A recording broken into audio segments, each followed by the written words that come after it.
Good evening to you all, sons and daughters of the kingdom. We are so grateful that the Lord has allowed us to see today, and we are thankful for the things that He continues to do for us.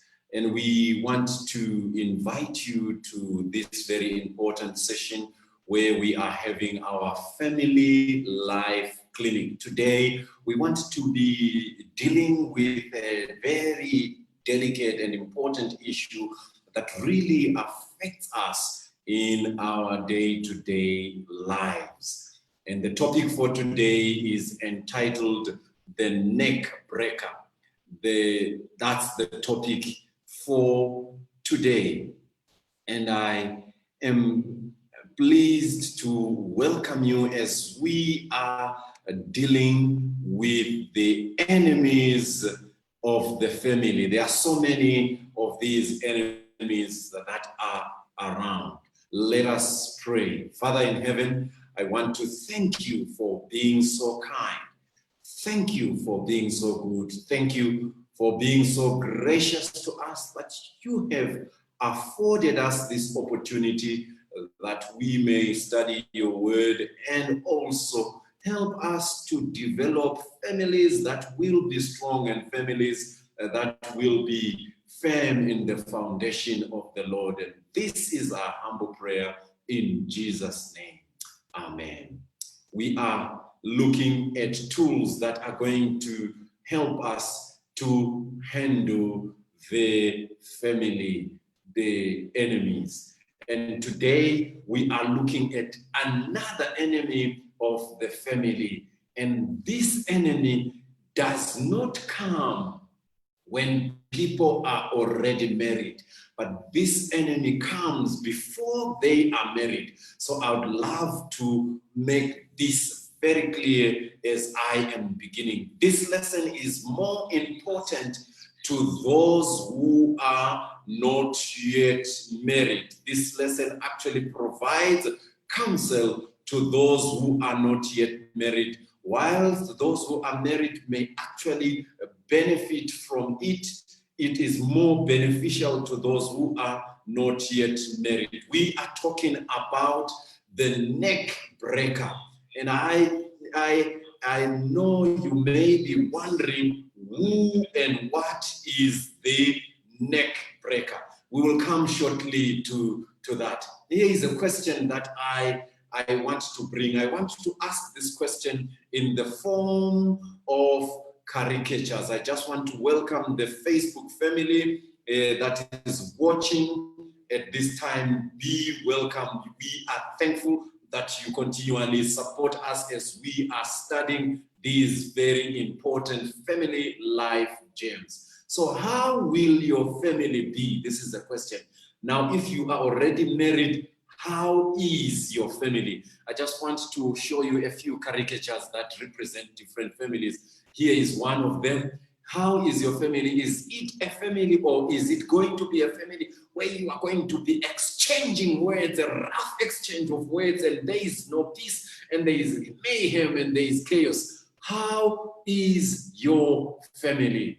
And is it a family where one individual is yearning for love but cannot get that love, is looking for that love, and unfortunately that person may end up looking for love in wrong places? How is your family? Is it a family where there is arm wrestling, trying to find who is more powerful than the other, who is more stronger than the other, who can do it much better than the other? How is your family? Is it a family where the husband is always checking on the wife's phone to see what is happening? Is it where the wife is always checking on the wife's phone to see, is always talking, checking around? When the wife moves out, there is insecurity. What kind of a family is it?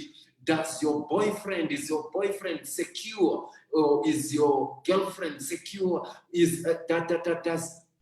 Does he trust you? Does she trust you? Are you trusting each other, or you are tracking each other? You don't have this. Is it a family that doesn't have trust?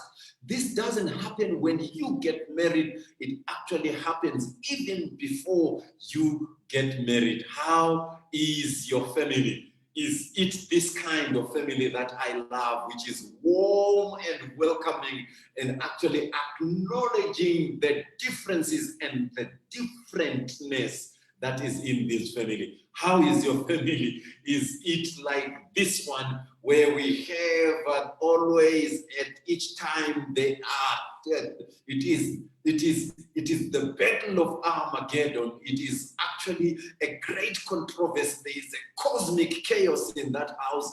There is nothing that is all right. There is always fighting. There are father, when the father comes, he slaps the mother. When the mother is slapped, he pinches the firstborn, and the firstborn kicks the next one, and the next one actually says, what should I do? He runs after the dog, and the dog bites the cat, and the mice are in trouble. What kind of a family is it?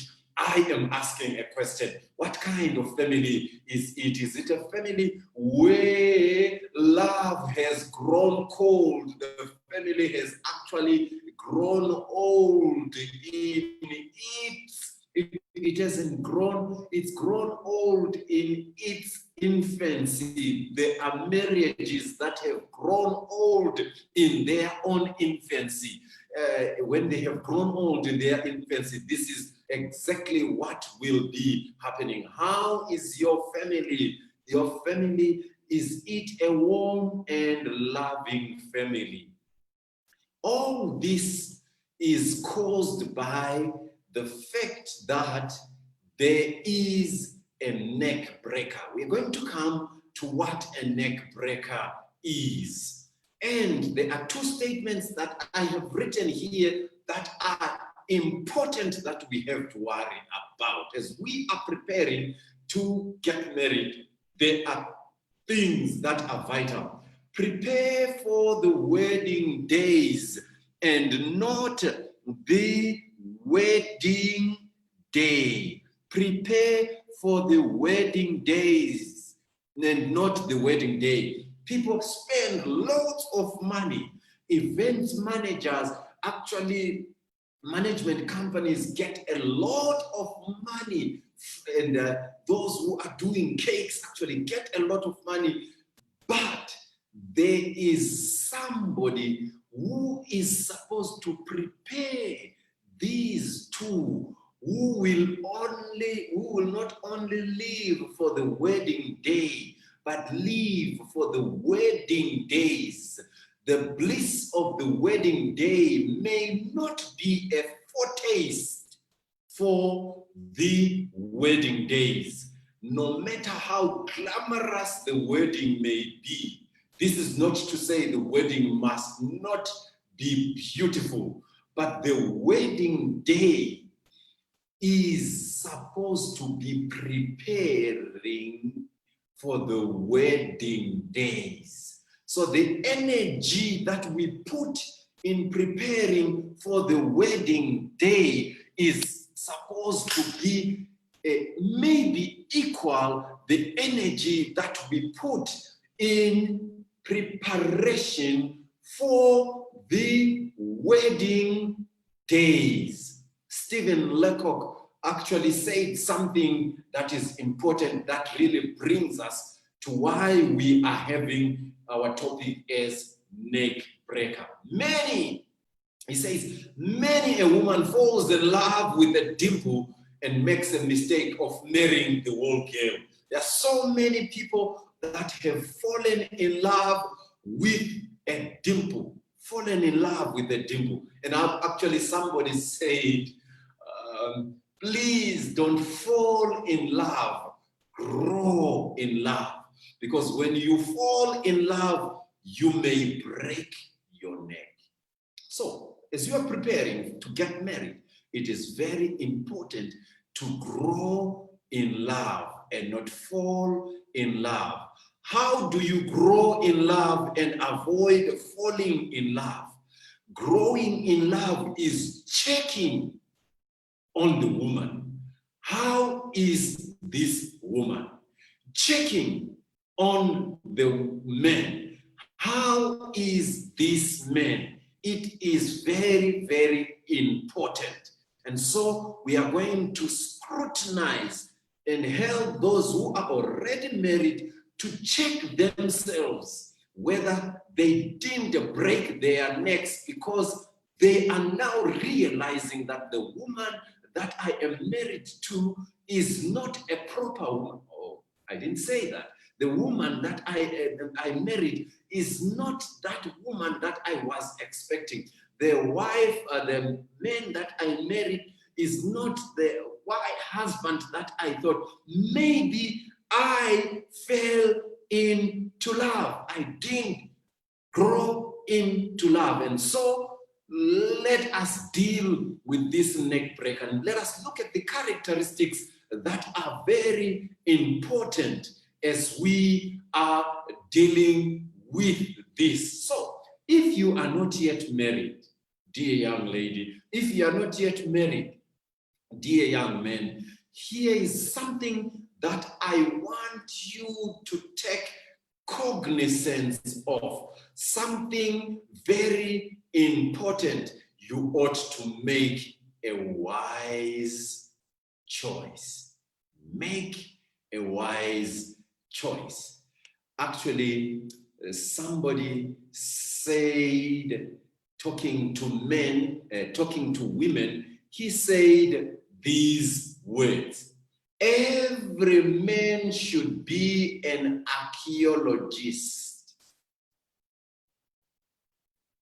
Every man should be, an archaeologist is the best husband every woman can have.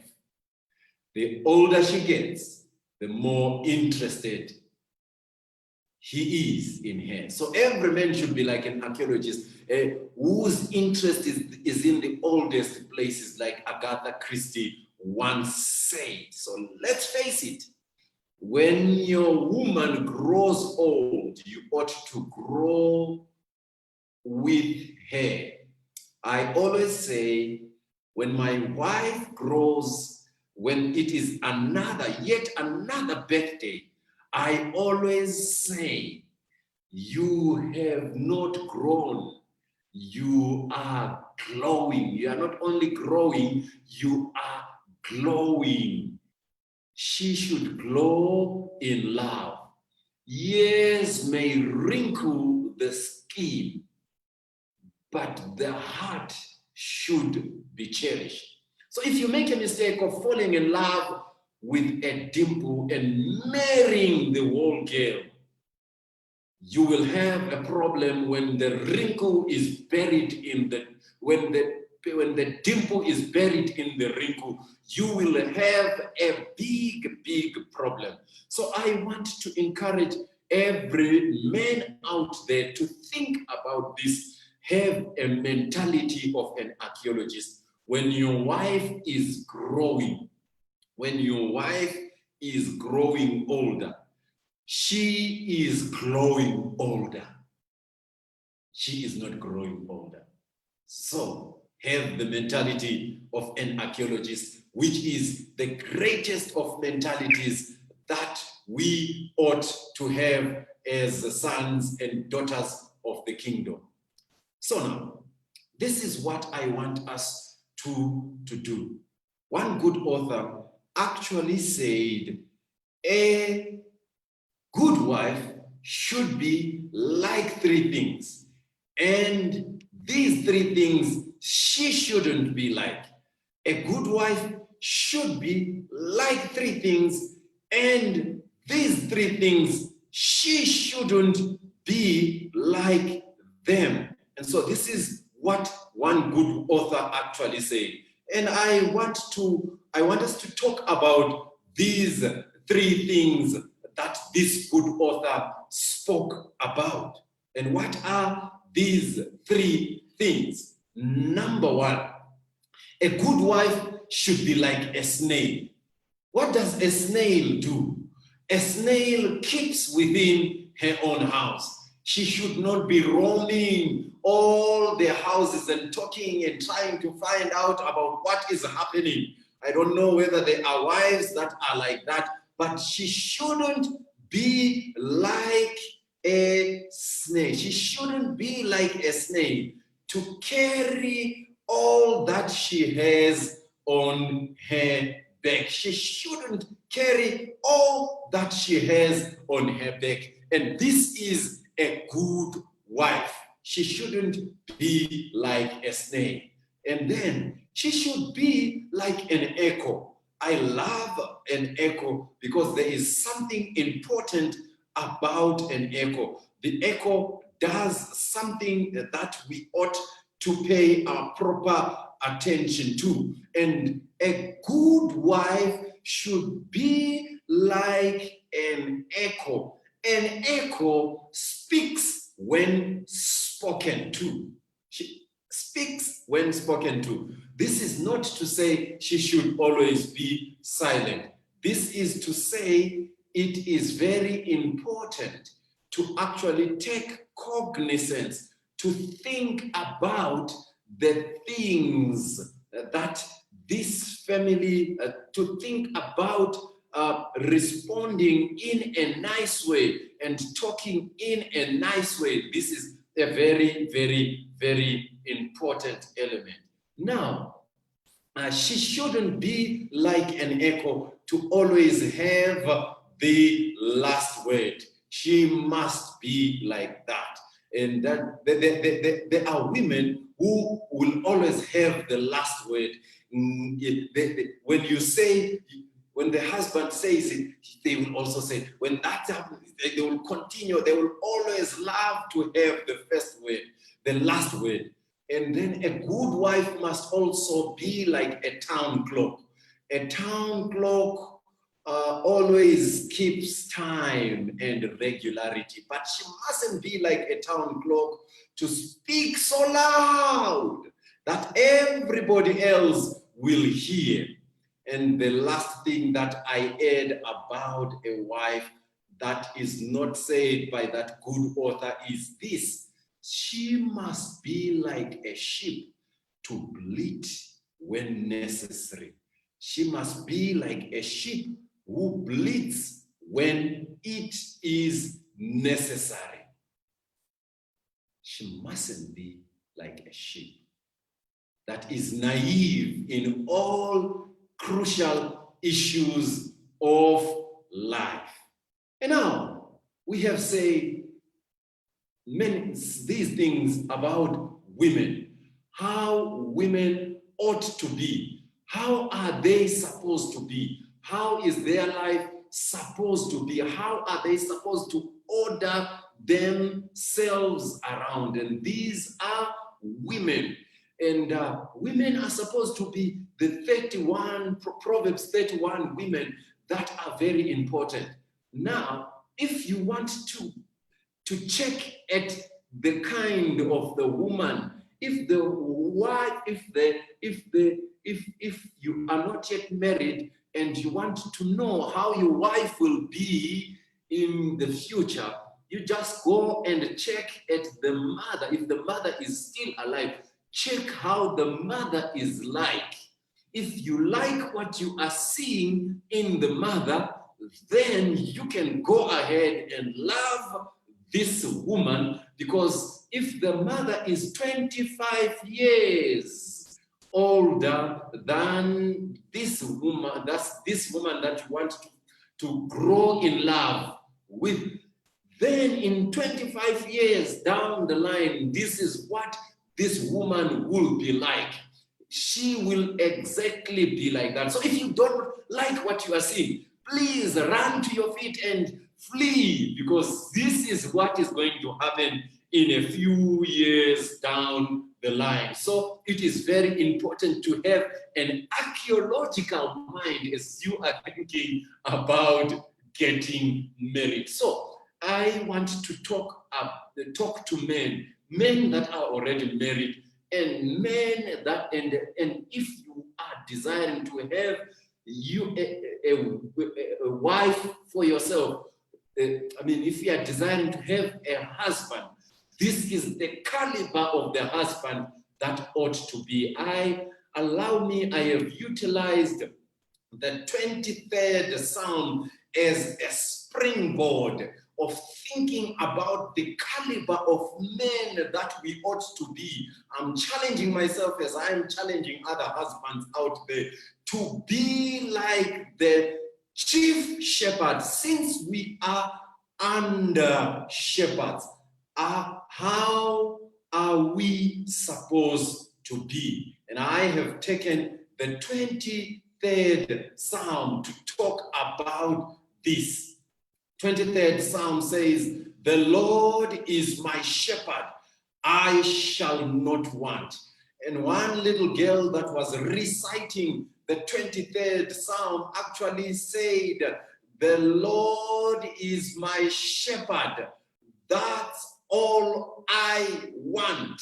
The Lord is my shepherd, that's all I want. So wives should be able to say, "The husband is my shepherd, that's all I want." He does something that is very important. This shows that the father is resourceful and the father is the provider in the home, and he does things that are very important, and he is a burden bearer in the family. And then the psalmist continues to say, "He maketh me to lie down in green pastures." The father is concerned about the welfare of the weary family members, and he helps them to find peace and solace at the feet of the Master Jesus Christ. And at home, he is the bed, the green pastures on which the family will lie down. And he leadeth me beside the still waters. He actually occasionally creates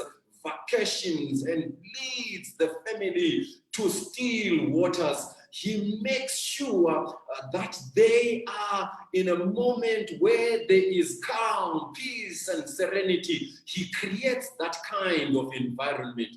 He doesn't only do that, he restoreth my soul. He counsels the heartbroken and he encourages them. The family finds a shoulder to lean on. When there is loss in the family, it is the father who restores the gap and of whatever has been lost in this family. And now we come to this thing that is very important.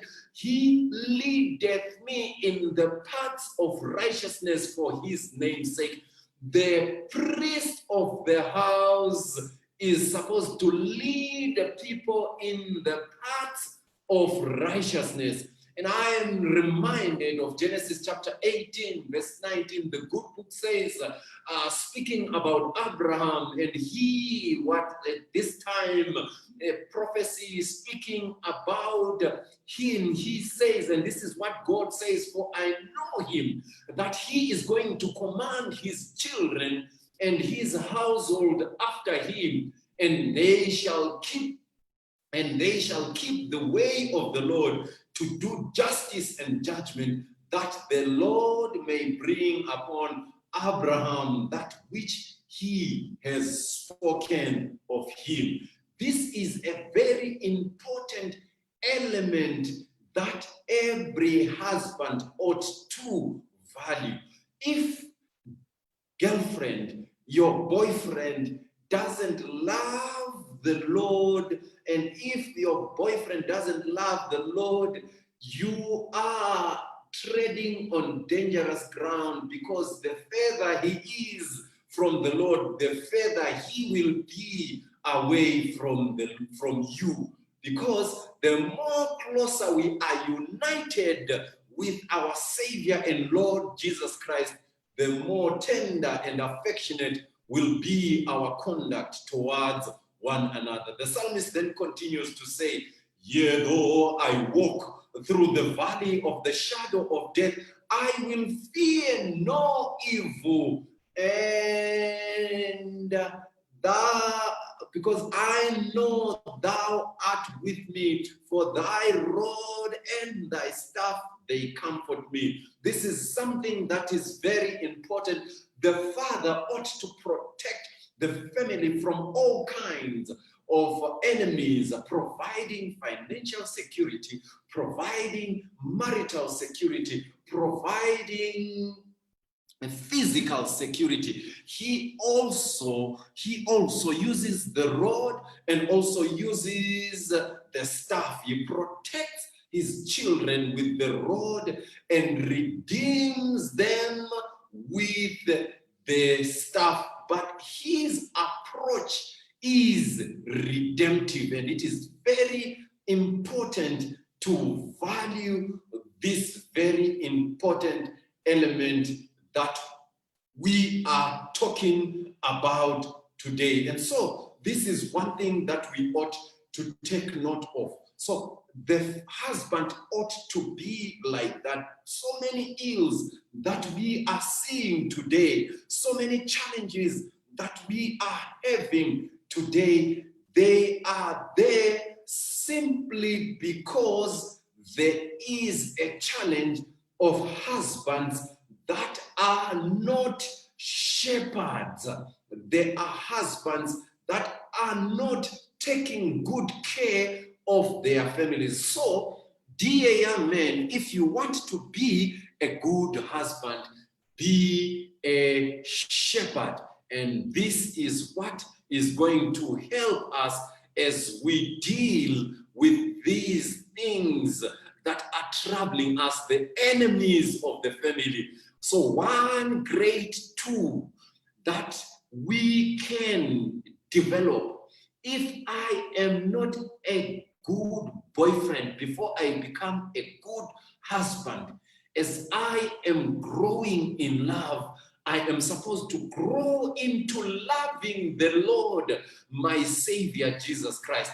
And as I am doing that, definitely I will become a very important person that will be loving the Lord and my Savior. I will become that very individual who will be in love with my Savior. So this is very vital, and this is very important. And so as we continue with our psalm, Psalm 23 then says, "Thou preparest a table in the presence of my enemies." There are so many enemies of the family. What are the enemies of the family? The enemies of the family that we have can be malnutrition, malnourishment, kwashiorkor of love, malnourishment of satisfaction, all those life-threatening illnesses.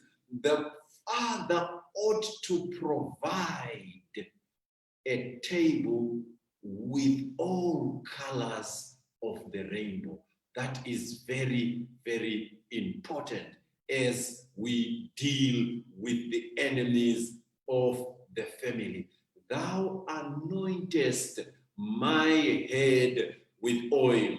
This is what the psalmist says. He says, "Thou anointest my head with oil, and my cup runneth over." And so he actually does something that is very important.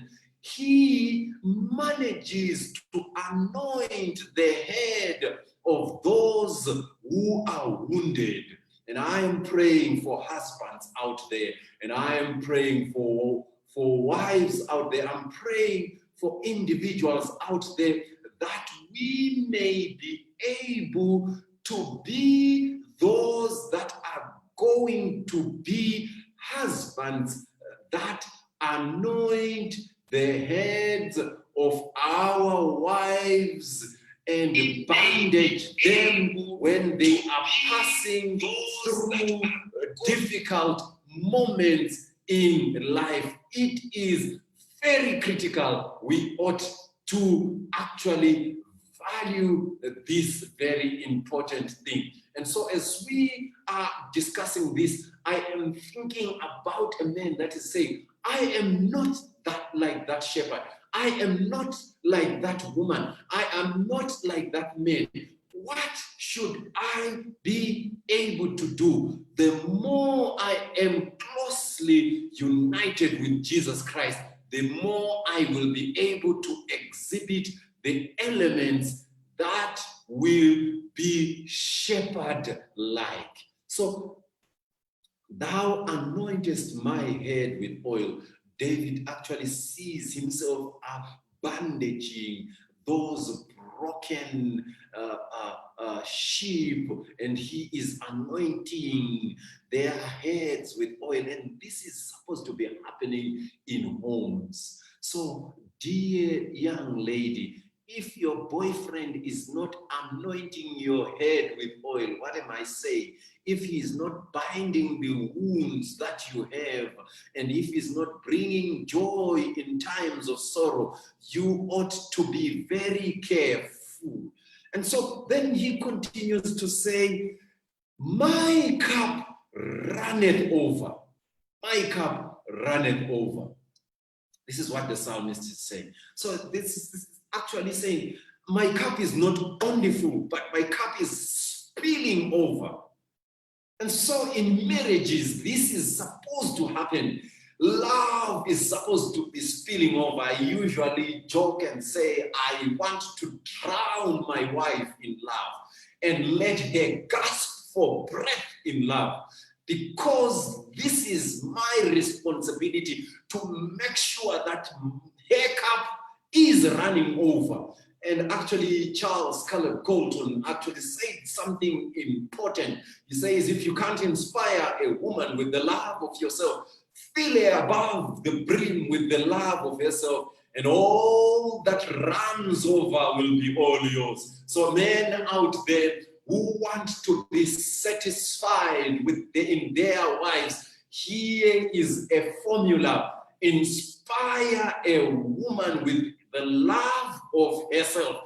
The moment she is loving herself, because you are the source of the inspiration, all that runs over will be all yours. So when a wife comes home and she is talking about the challenges that she's been facing at work, it is the responsibility of the man to say, honey, I want to understand what is it that was happening. And as she is narrating all the challenges that she's been facing, she is having somebody who is providing therapy. She will not need to go to a counselor, because you are listening as a husband. And as she is thinking so lowly about herself, inspire her and tell her that she is the best thing that has ever happened. She is the best. She is a cut above the rest.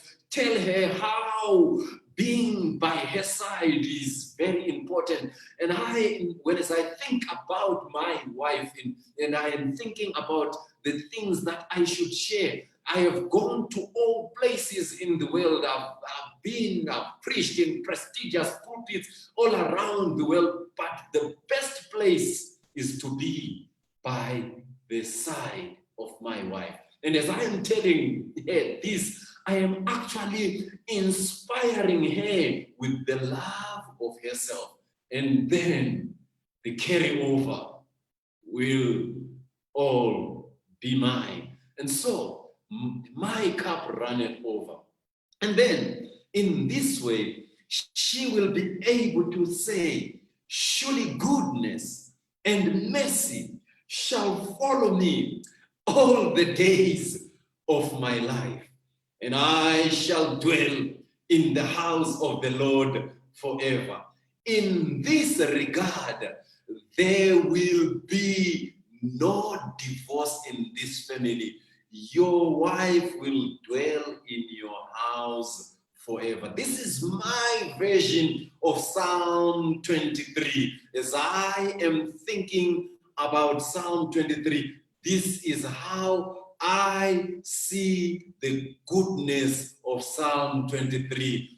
There will be no divorce in the family. But unfortunately, there has been some families where there is neck breaking. They have not grown into love. They have fallen into love. Consequently, they broke their necks.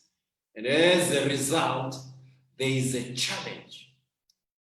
When a child is not born, marriage is cut. When things are not all right, it is easy to dissolve that marriage. But tell you what, when we take time to grow into love, we will be developing that kind of home that we want.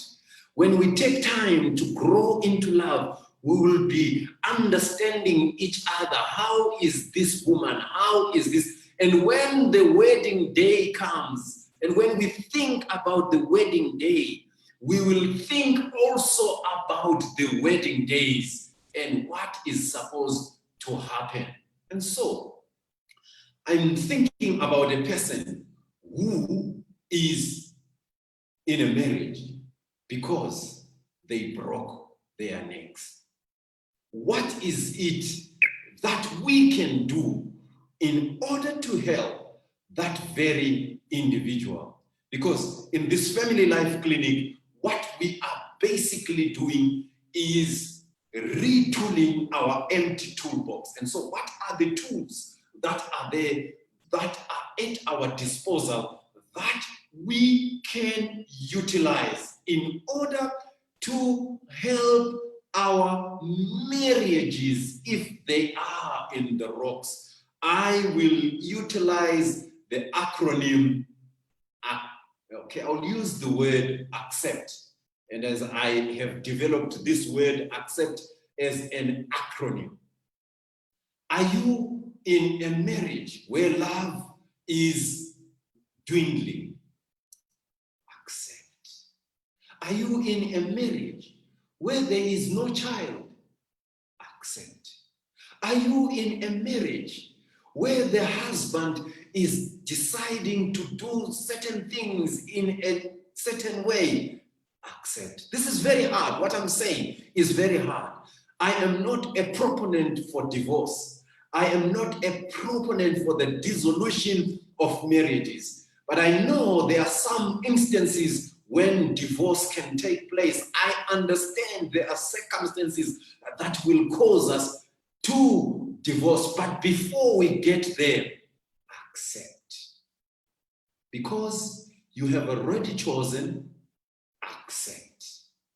Marriage is not for toddlers, but marriage is for grown-up people. So here is a point that I want to underscore. Accept, accept, accept.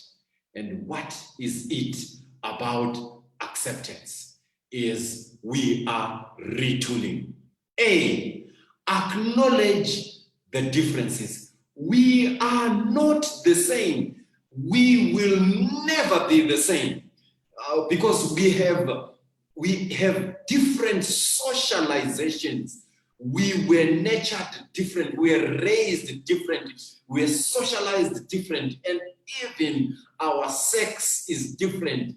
One is female and another is male. And that is a source of problems. So when a marriage is going through difficult times, acknowledge the differences. And there is a reason to deal with those differences. And allow me to utilize the word differentness. Our differentness makes us unique. And so our differentness can actually be a source of challenges. So accept the fact that we are different. Acknowledge our differences. So that's letter A. And letter C, celebrate the union. Celebrate the union. You know, there are people who don't celebrate the union, maybe because there is one thing that is missing in that marriage. Maybe that can be dealt with. But there are things maybe that we may not be able to change in marriage. There are things that we may not be able to change. If he is poor, we may grow in trying to help him to become rich. But now, if the resources are not coming at that time, celebrate the union. The mere fact that you are not yet divorced, celebrate the union. So letter A, acknowledge the differentness. Letter C, celebrate the union. Another C, care for your friend's weaknesses. Please check what are the weaknesses and take good care of those weaknesses.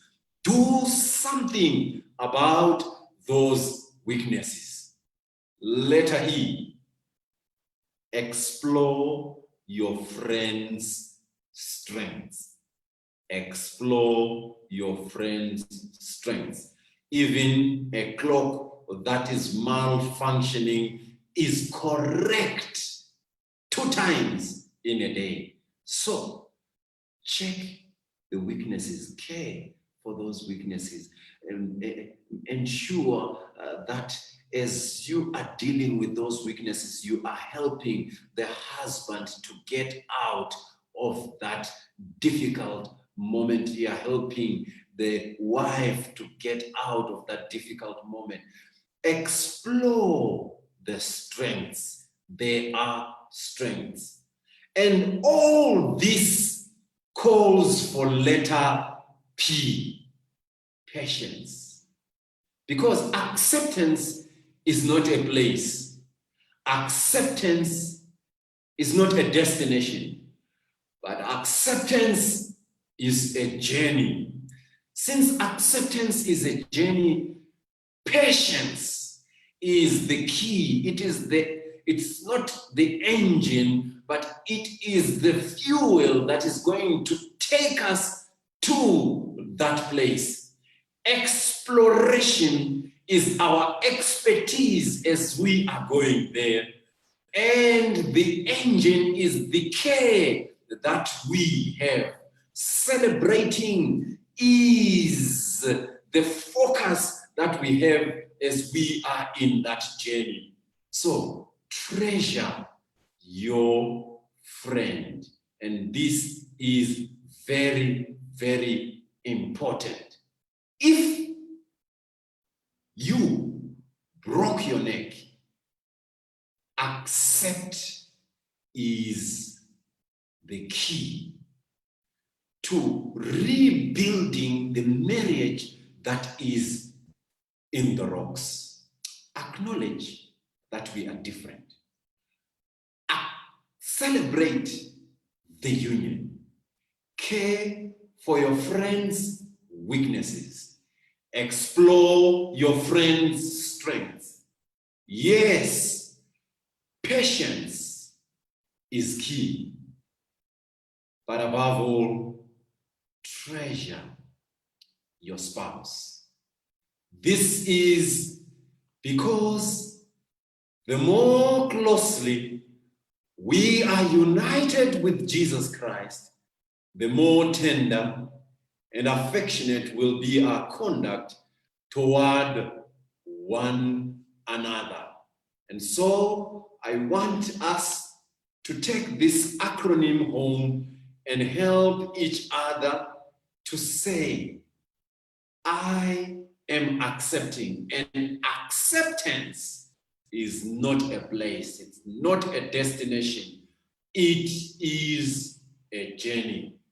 May the Lord bless all of us as we are contemplating on acceptance. For those of you who are not yet married, check out, is he a shepherd?